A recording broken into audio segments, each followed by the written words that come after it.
was probably about 3. My mum sent me to dance school with my pair of ballet shoes, and I loved it, absolutely loved it. And I'd always be like, oh, I want to be a ballerina. The thing about dancing is it uses every single part of your body. You can use your feet, your legs, your arms, your head, your shoulders, like every single aspect of your body, and it's all about inner strength as well. And with swimming, that's about your core strength as well, and again you're using your arms and your legs. So both of them contribute well to each other because they're both sports that use every part of your body rather than just working on one part. So I think they tie in nicely that way. It keeps me physically fit, which is really important to me, but it also gives me something that takes my mind off work and essays and other things that I'm doing in my day-to-day life. It's nice to have like a break to get your energy out.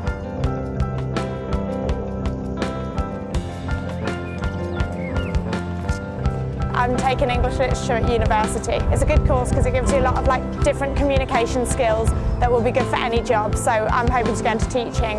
It's really important for me to be like a busy person in my lifestyle. As far as like one specific dream is, I don't know, I just want to teach and dance and be successful, and hopefully that will happen one day. Are you alright? I'm really committed to coming to the gym and training. Like I say, I do it pretty much every day, so it is a big part of that. I suppose it allows me to sort of de-stress, I suppose. I enjoy being here as a social aspect, seeing my friends. I'm a dental student, so my timetable is pretty busy.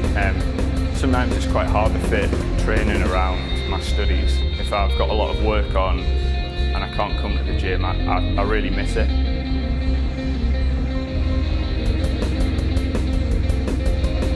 The gym has made me a more confident person. Aside from obviously the physical changes, I definitely think my personality's changed since I've been training. It might sound a bit cheesy really, but there's sort of a great amount of pleasure in pushing for a personal best, you know, trying to be better than you've been before, lift heavier. I think that does transfer, you know, to your wider life with my studies and pretty much everything I do.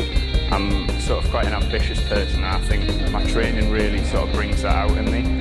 It helps me to be more ambitious and to push harder really.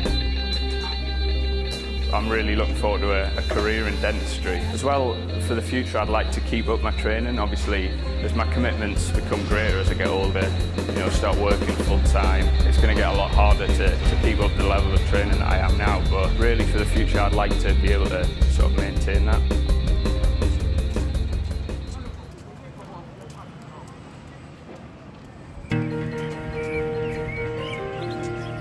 When I decided that I wanted to ski to the South Pole and become the youngest Briton ever to have done that from the coast, I realised very quickly that really my personal fitness was going to be the only way I was going to get there, however determined and stubborn you are.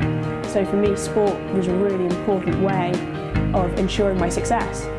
Because I was training with a focus on the expedition for over 3 years, I used quite a variety of different sports. Primarily it was cycling and rock climbing. And in addition to that, I joined the rowing club, which was 11 training sessions a week of, you know, both rowing, using the ergo machines, and running, sprint training, weights. So a very nice mix. Well, the South Pole expedition was 8 weeks, 56 days. We gained over 3,000 metres in height. So basically every day we were going uphill into a headwind of up to 40 knots. When the challenges came and you had a bad day, when it was poor light conditions or it was very strong winds, very cold temperatures, you knew at the back of your head that you could beat it. I've got 1 year left of studying geography at Newcastle, and I'd really like to get that done. It's a subject I enjoy. But after that, really, there's so much out there that I want to go and do. I refuse to accept that at 21 I've achieved everything I want to achieve. I like to think that it's just the start.